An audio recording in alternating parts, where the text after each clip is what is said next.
ሰላም ውድና የተከበራችሁ የአዚቲ ቤተሰቦች እንዴት ናችሁ? ሰላማችሁ ብዝት ትርፍረፍ ይበልልኝ። ላይክ፣ ሼር፣ ሰብስክራይብ አድርጉ። ይህ ቻናል ፍትህ የምንጠይቅበት ቻናል ነው። ለየትኛውም ወገኖቻችን ለጠፉት ለህይወታቸው ላለፈ ፍትህ የምንጠይቅበት ቻናል ስለሆነ የሁላችሁም ቻናል ነው። ላይክ፣ ሼር፣ ሰብስክራይብ እያደረጋችሁ አበረታቱኝ ስወዳችሁ ማለት ነው። በጣም ያሳዝናል። እንግዲህ ይህ የምታዩት ህጻን ልጅ ማለት ነው ከዚህ በፊት ጠፍቶ አፋልጉኝ ተብሎ እንደነበረ ሰምተናል። አሁን ግን ህይወቱ አልፎ መገኘቱ በጣም ሁላችንም አሳዝኖናል ማለት ነው። በጣም ነው የሚያመው። የእውነት እስከ መቼ ድረስ ነው ሀገራችን ላይ ፍትህ ስለሌለ ነው ይሄ ነገር ሁሉ እየተደጋገመ ያለው ማለት ነው። እና በጣም ያሳዝናል። ለማን ነው አቤት የምንለው? ይህ ህጻን እንግዲህ ህይወቱ አልፎ መገኘቱስ ተጠያቂውስ ማን ነው? በጣም ያማል። ከአዲስ አበባ የታገተው ልጅ ሰሜን ሸዋ መዘዞ አካባቢ ተገድሎ የመገኘቱ ነገር ብዙዎችን ያስደነገጠ ጉዳይ ሆኗል። እናት ልጇን ለማሳደግ አረብ ሀገር እየተንከራተተች ትገኝ ነበር። አባት በሹፍርና ስራ ኑሮውን ለማቅናት ደፋ ቀና እያለ የሚገኝ ታታሪና ብርቱ ሰው ነበር። አባት ፋሲል በልጁ እጅግ በጣም ተስፈኛና ደስተኛ ነበር። ልጁ ናታን አባቱን በናፍቆት ዕለት ዕለት ከቤት ደጃፍ ቆሞ ይጠብቀዋል። ጠብቆ ገና ከሩቅ ሲያየው እየሳቀ ሮጦ ሄዶ አባቱን የሚቀበለው ናታን ለእናቱም ለአባቱም ትልቅ ተስፋ የነበረ ልጅ ነበረ። ልጅ ናታንና አባቱም ምሽቱን ሁሉ ልክ እንደ ኩያ ሲቃለዱና ሲላፉ ሲሳሳቁ ነው የሚያመሹት። እንዲህ ያለው ነገር የአባትና የልጅን እየተቀላለዱ እየተሳሳቁ ውሎ የማደር ነገር ብዙዎችን ያስቀናም ያስደንቅም ነበረ። ታዲያ አሁን ያ ሁሉ ቀልድ የለም። የዘጠኝ ዓመቱ ህጻን ልጅ ፈገግታው ጨልሟል። የአባቱን ጉያ የሚያሞቀው እስትንፋሱ ላይመለስ ሄዳ አካሉ ቀዝቅዛለች። አሁን የአባትና ልጅ ልፊያ እንዲሁም ደግሞ ቀልድ የለም።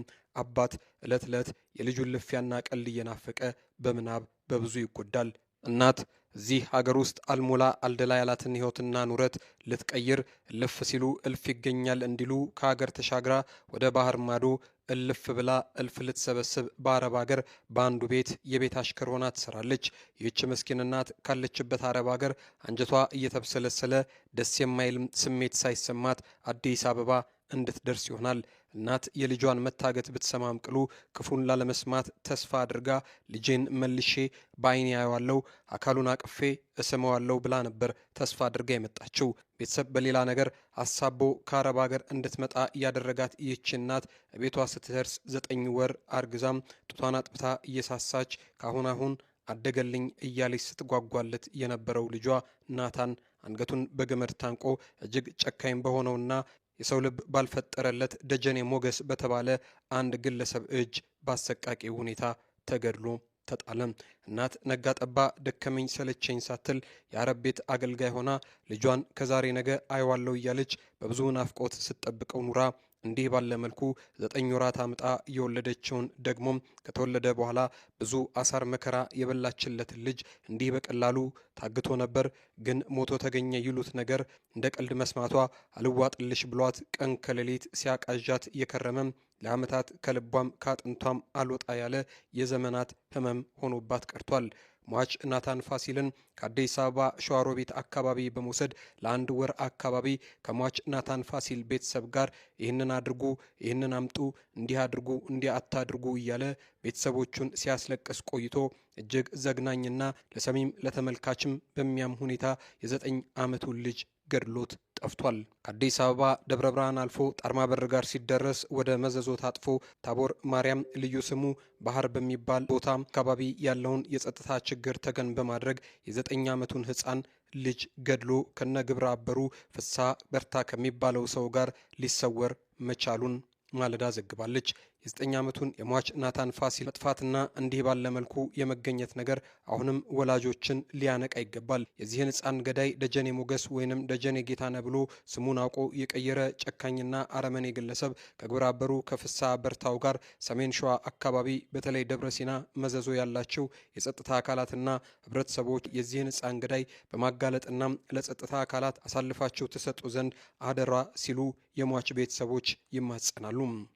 ልጆች መጥፋታቸው ሲሰማም ሆነ ከመጥፋታቸው በፊት ልጆችን በተመለከተ ወላጆች ከፍተኛ ጥንቃቄ ሊያደርጉ ይገባል።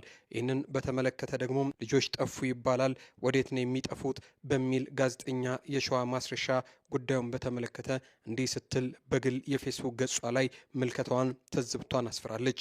ልጃችን ጠፍቷል፣ ጠፍታለች። ያሳዝናል። እንደሰማችሁት ማለት ነው። የህፃናት ህይወት ማለፍ ከእለት እለት ኢትዮጵያ ውስጥ እየጨመረ እየሄደ ነው ያለ።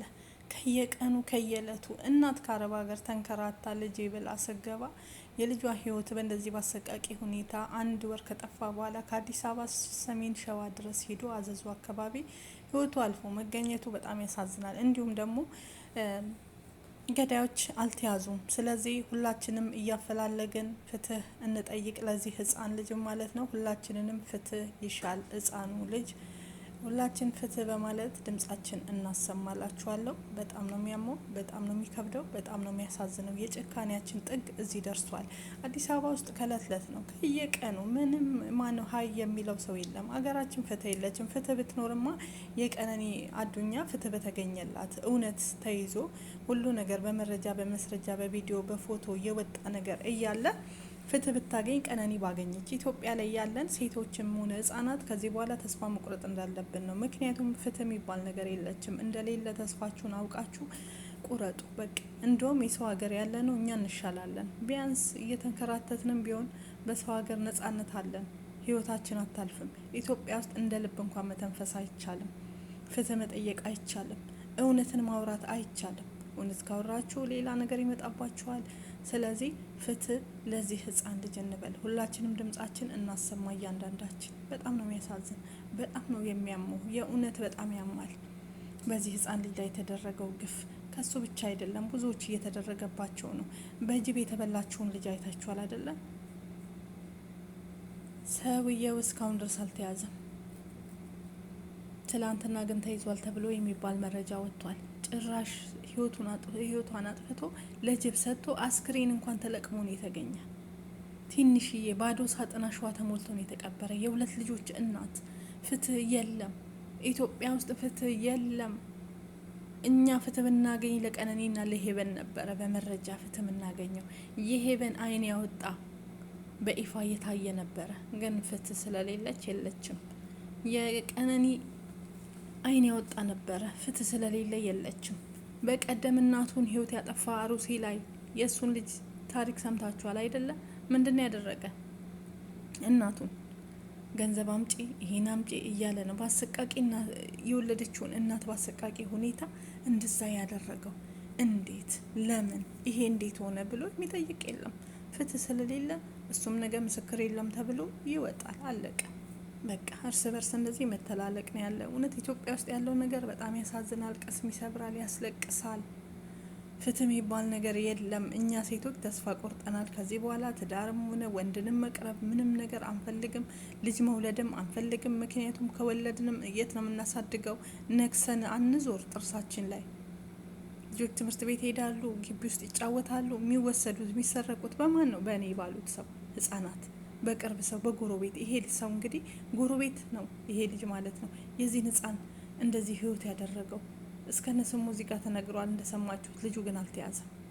2 ነው ወስደው። ይሄ ምንድን ነው እየተደረገ ያለው? የህጻናቶቹ ደም ስለሚፈለግ ነው በየቦታው ላይ ይሄን ነገር የሚወስዱት። ህጻናትን የሚወስዱት ሌላ ነገር አይደለም። የሚፈልጉት እነሱ ፈሳሻቸውን ብቻ ነው፣ ከውስጥ ቀዩን ብቻ ነው ምጥጥ አድርገው የሚወስዱት። ሰምተናል። ይሄንንም ይሄ ምንድነው በአዳም ልኮ እየተሰራ እንደሆነ ኢትዮጵያ ውስጥ ብዙዎች በመረጃ እየተናገሩ ነው። ግን ይሄን የሚቆጣጠር የለም። የመንግስት አካል፣ የኛ አስተዳደራችን፣ ህጋችን ይሄን ነገር አይቃወምም ማለት ይቻላል። ስለዚህ እንግዲህ መውለድ የምትፈልጉ አትውለዱ። ልጆቻችሁን በጥርሳችሁ ነክሳችሁ ማዞሩ ከሆነ እንደዛ ነው ማስተላልፎ። እኔ ማግባት የምትፈልጉ ለራሳችሁ ሞራን ከሌላችሁ እንዳታገቡ። ምክንያቱም እንደዚህ ህይወታችሁ ካለፈ ተቀጥቅጣችሁ እንደ ቀነኒ እንደዚህ ከሆናችሁ ማንም ለእናንተ ፍትህ የሚጠይቅላችሁ እንደሌለ እወቁ። ቢጠየቅም ፍትህ እንደሌለ መልስ እንደሌለ አውቃችሁ ተስፋ ቆርጣችሁ እወቁ ማለት ነው። በጣም ያማል። ኢትዮጵያ ውስጥ እየተደረገ ያለው በጣም ቅስም ይሰብራል። የእውነት ፍትህ ስለሌለ፣ እኛ መንግስት ስለሌለን፣ ህግ ስለሌለን ነው ከእለት እለት እንደዚህ ህይወታችን እያለፈ ያለው። ፍትህ ቢኖርማ የቀነኒ ብዙ መረጃ በተገኘ፣ ፍትህ ቢኖርማ ለትዝታ በተገኘ። የትዝታም ይሄው ሊታረቁ ነው፣ ተይዟል በሽምግልና። ይሄ ነው ያለው ነገር፣ አለቀ። ምንም ማውራት አይቻልም። ፍትህ ለዚህ ህጻን፣ ፍትህ ለሁሉም ቤተሰብ።